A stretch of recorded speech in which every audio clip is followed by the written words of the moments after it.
Oi, alunos do primeiro A e primeiro B. Essa é a atividade da semana, do dia 21/7 ao dia 27/7. Do caderno do aluno, as páginas 113, 114, 115, 116 e 117. São 2 textos, vocês vão interpretar, realizar a leitura dos textos e a interpretação para responder as questões. A atividade 5 é um folheto, então lá no caderno de vocês tem a descrição do folheto, tá? Eu coloquei aqui para vocês no slide também, ó. Folhetos são impressos que têm por finalidade dar informação ao público, geralmente sobre eventos e podem conter data, local, horário e etc. Sofrem variações no que se refere à diagramação, né, que é o design, a quantidade de informação. A principal função desse gênero no discurso publicitário é chamar a atenção das pessoas e divulgar o evento, produto ao qual se refere. Coloquei o folheto aí para vocês. Faça deste dia especial, noite do aplicativo. Não precisa sair de casa, seus pais vão adorar. Você que nunca sai do celular, agora não precisará sair.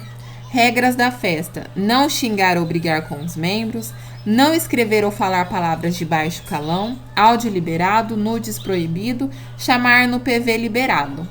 Esse é o folhetinho para vocês que vocês vão analisar para responder as próximas questões. Depois de ler aquele folheto, vocês vão responder as questões.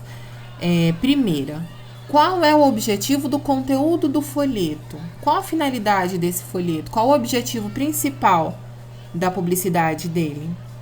Depois a B, qual é o público-alvo? Para quem esse folheto foi escrito? Tá? Qual que é o público-alvo desse folheto? C, a ironia é um recurso estilístico em diferentes gêneros.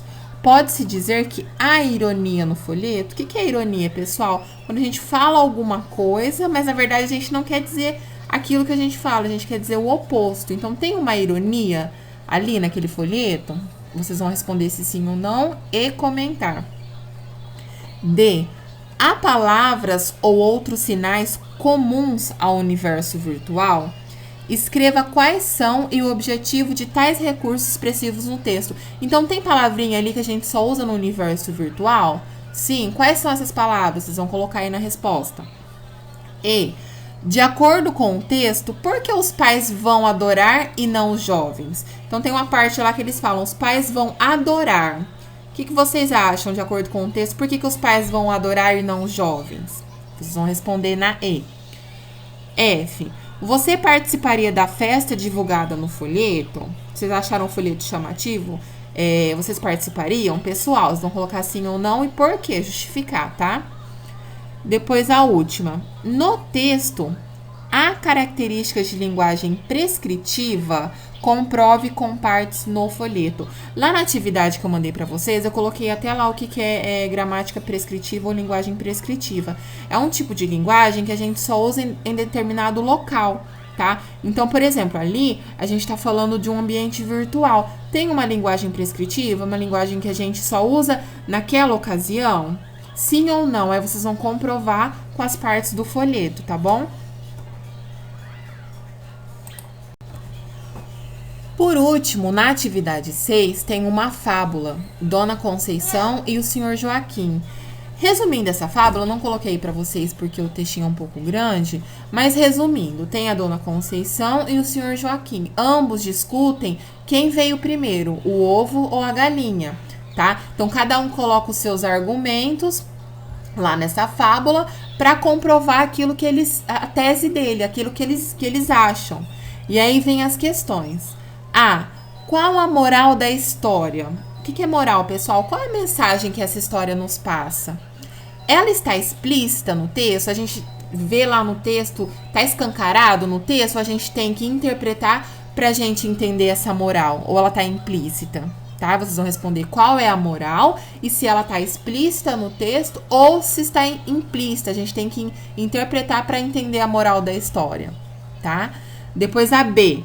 Reflita sobre os argumentos da fábula e comente. Então, dos argumentos que a Dona Conceição colocou e que o senhor Joaquim colocou, o que vocês acham do argumento que eles usaram? Com qual argumento vocês concordam, tá? Vocês vão colocar nessa B e comentar. C.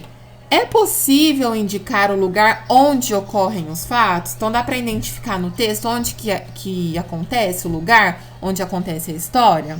Sim, justifique com as partes do texto, tá? D. A fábula Dona Conceição e o Senhor Joaquim possui diversas características. Escreva quais são, exemplificando com as partes do texto. Então, quando a gente começa a ler essa fábula, a gente vê que não é uma história em si. Além dos argumentos que eles colocam, também tem textos científicos, tá? Então, vocês vão procurar essas características na fábula e colocar aí nessa alternativa D. Nessa questão D, tá? E por último, a E. Há palavras, expressões e marcas linguísticas que remetem ao português falado em Portugal. Então, nesse textinho tem linguagens, expressões da fala lá do português de Portugal? Sim, se tem, vocês vão lá no texto, pegar esses trechos onde tem e colocar aí na resposta de vocês, tá bom?